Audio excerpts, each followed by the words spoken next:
The murder of Yara Gambirasio, Italy, 2010. It was supposed to be a normal Friday evening, a quiet town, a young girl walking home from gymnastics practice. But within hours, she would vanish without a trace, leaving behind only a phone that had gone silent, and a trail of horror that would haunt Italy for years. When investigators finally uncovered the truth, what they found was something no one could ever have imagined. Welcome to Uncovering Crime, where we dive deep into the most haunting real-life mysteries the world has ever seen. Tonight, we unravel the tragic story of Yara Gambirasio, a 13-year-old girl from a small Italian town whose murder not only shocked the nation, but led to one of the most complex and groundbreaking DNA investigations in European history. But before we get to the arrest, before we uncover the hidden monster, we must go back to the moment it all began, the night of November 26, 2010. It was a cold Friday evening in the small town of Brembate di Sopra, a quiet community in northern Italy. 13-year-old Yara Gambirasio had just finished her rhythmic gymnastics practice at the local sports center.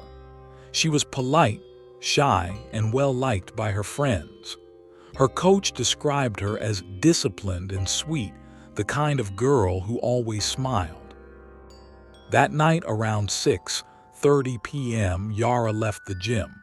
The walk home was short, just a few hundred meters. She texted a friend saying she'd see her soon.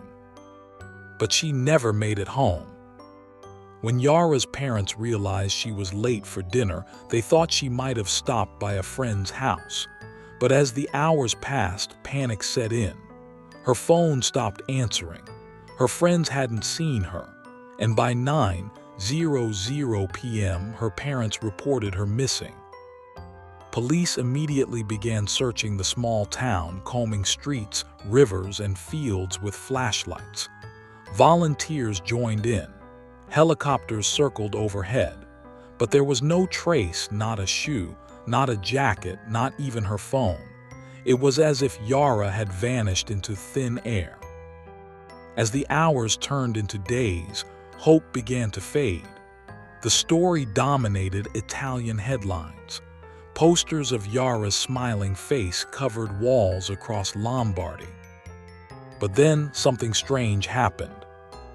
A signal from Yara's cell phone was briefly detected, nearly 10 kilometers away, near an industrial area in Mapelo. The police rushed there, believing they might find her. They searched warehouses, construction sites, old factories, but found nothing. Stay with us, because what police later discovered inside that same area would connect to the killer in a way that no one could have predicted. Weeks passed, winter deepened. The Gambirasio family refused to give up. Each day, Yara's parents appeared on television, pleading for her safe return. The town lit candles, held vigils, and prayed. But investigators were growing desperate. With no ransom, no witnesses, and no evidence, theories began to spin out of control. Was it a kidnapping? A revenge attack? Or something far darker? Police interviewed over 15,000 people, neighbors, workers, even gym instructors. They followed every lead, every rumor. But Yara's trail had gone cold. Then, on February 26, 2011, exactly 3 months after her disappearance, a local man flying a small, remote-controlled plane near Ignoto di Sopra, about 10 kilometers from Brembate, spotted something in a field. At first, he thought it was debris, perhaps an animal carcass. But when police arrived, they froze. Lying in the grass, partially covered by leaves, was the decomposed body of a young girl. Clutched in her small hand were bits of moss and dirt, as if she had fought to the very end. Dental records confirmed it. The body belonged to Yara Gambirasio. Her clothes were still on. There were no signs of sexual assault, but her body bore multiple stab wounds, a deep cut to the neck, bruises to the head. She had been left there in the freezing cold, alone. The town of Brembate fell silent. The nation mourned. But for investigators, the real hunt had just begun. Police gathered every piece of evidence from the field: fibers, dirt, pollen, and a tiny piece of cloth. But one thing stood out: a trace of male DNA on Yara's underwear and leggings. It wasn't from anyone in her family. It wasn't from any of her friends. Whoever killed her had left his genetic fingerprint behind. And so began one of the largest DNA manhunts in European history. Police called the unknown suspect Ignoto 1, the unknown one. Over the next months, they collected DNA samples from thousands of people in the region. Men who lived nearby, worked near the gym, or had any connection to the area. More than 18,000 samples were taken. And then finally, a partial match. The DNA shared similarities with that of a local man named Giuseppe Garanoni, a bus driver who had died years earlier. But there was one problem. Giuseppe couldn't be the killer. He'd been dead since 1999. So how did his DNA end up on Yara's body? Stay with me, because what happens next feels like a plot straight out of a crime thriller.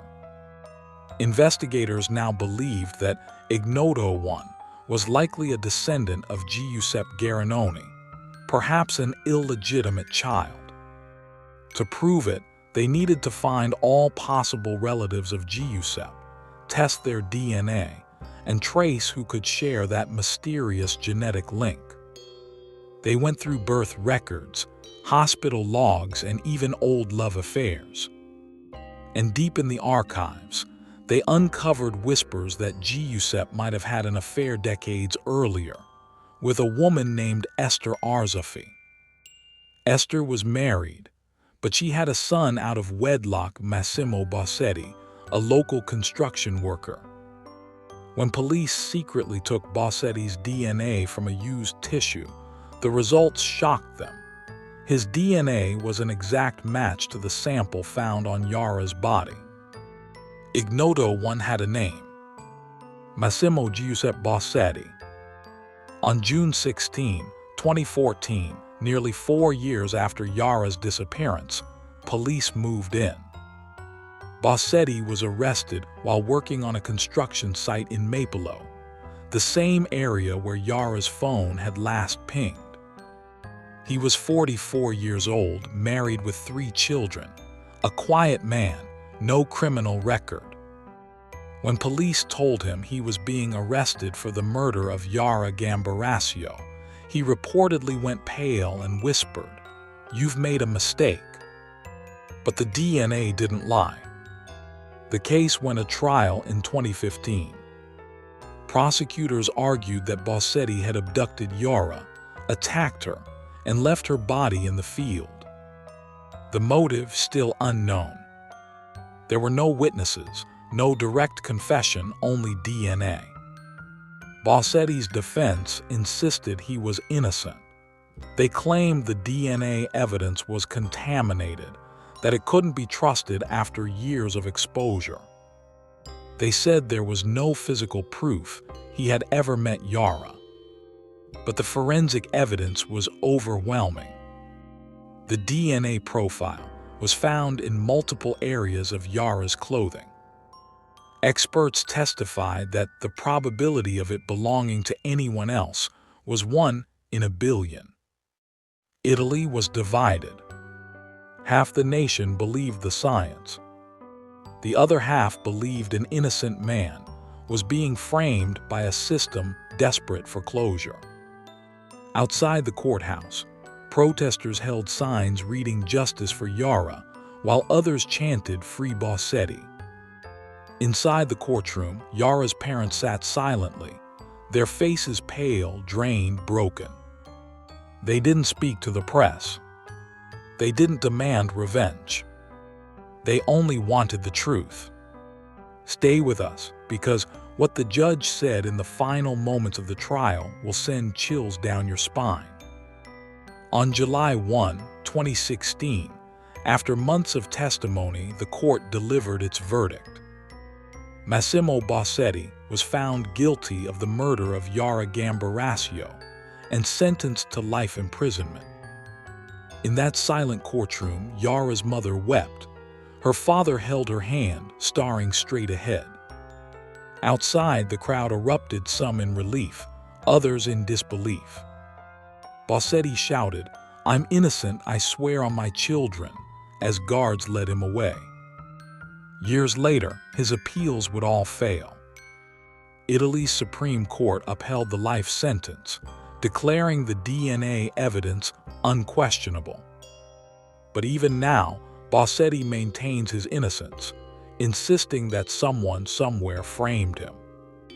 Even with the verdict, questions remain. Why Yara? Was she targeted, or was she simply in the wrong place at the wrong time? Some investigators believe Bossetti acted alone, that he spotted Yara walking home and took advantage of the darkness. Others think there might have been an accomplice, someone who helped move the body. There were also unexplained inconsistencies. Bossetti's DNA matched the semen sample, but not all traces of hair found at the scene. The motive was never established. To this day, the true story of what happened in those final moments of Yara's life remains a haunting mystery. Yara Gambirasio was just 13 years old. She loved dancing, gymnastics, and dreamed of becoming a teacher one day. Her murder changed Italy forever, sparking debates about justice, science, and how far the human heart can go in the search for truth. Today, her hometown remembers her with a memorial and a sports center named in her honor, the same place where she trained the night she disappeared. Her story reminds us that even in the quietest towns, behind the calmest streets, unimaginable darkness can hide. If this story moved you, share it, so Yara's name is never forgotten. And if you believe that truth always finds a way, subscribe, because the next story we uncover might just change everything you think you know about justice.